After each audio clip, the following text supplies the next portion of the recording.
Actually, the full title is Everything I Let Go Of, Make Room for Who I Became. I think the last part got truncated. Okay? Now, before I start, let me just share with you who my favorite superhero is.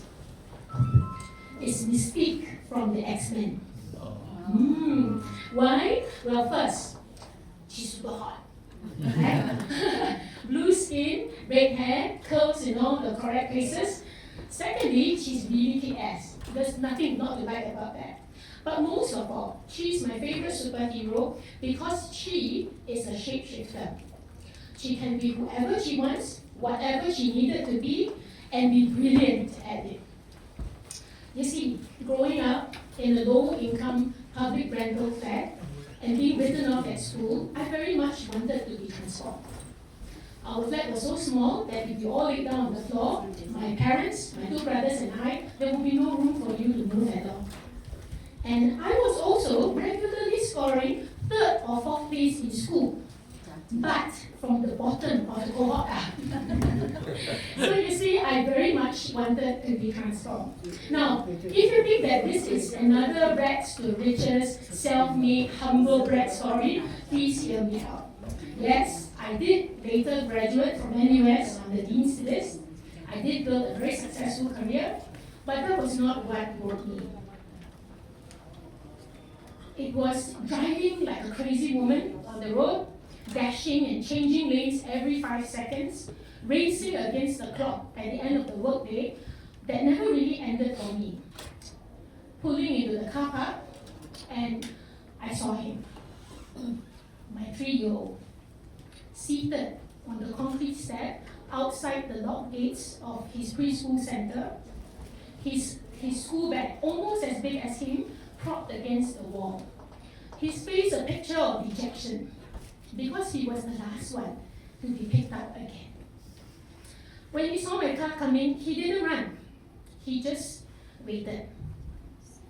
When I reached in, he just looked up at me and said in the most quiet voice, "Mommy, why are you always late?" He wasn't angry. He was just sad. And that made it much worse. That was when I knew that I had to make a choice. Now, if I thought that I had courage when I climbed and battled and fought the long academic and career corporate ladder, I soon realized that I didn't know what I was talking about.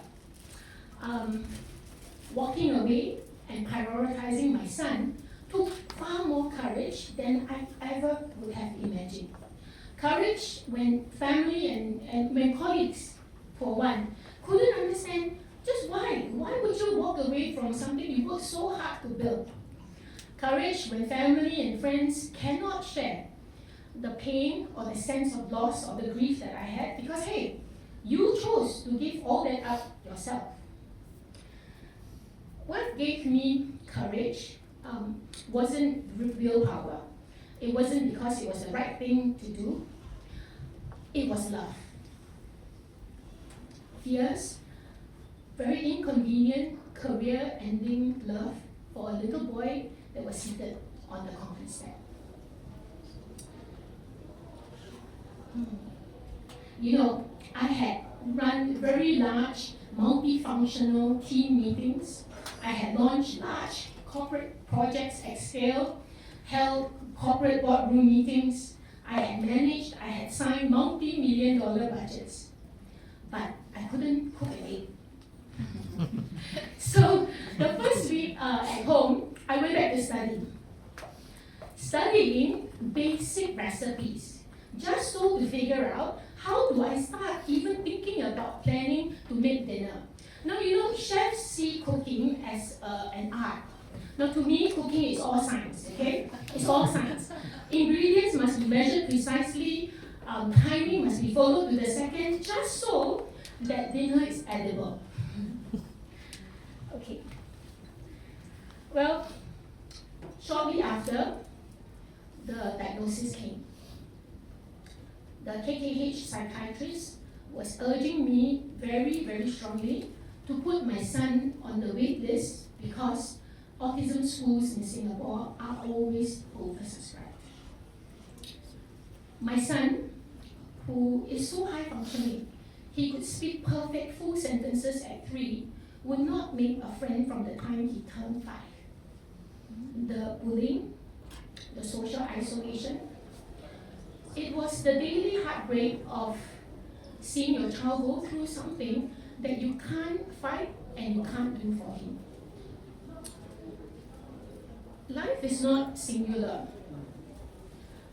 The stresses of being a single income with an autistic child very soon spiraled into continual arguments, and it became a pattern of emotional and mental torture. Name calling, being blamed for everything that went wrong, everything that did not live up to his expectations. I can still remember that feeling, the tightening in my chest, my heart pounding, as I see evening approaching, because I know that I would very soon have to deal with the tension and the blaming and the shaming when he came home. I needed courage, and I found out that you cannot love others from an empty vessel.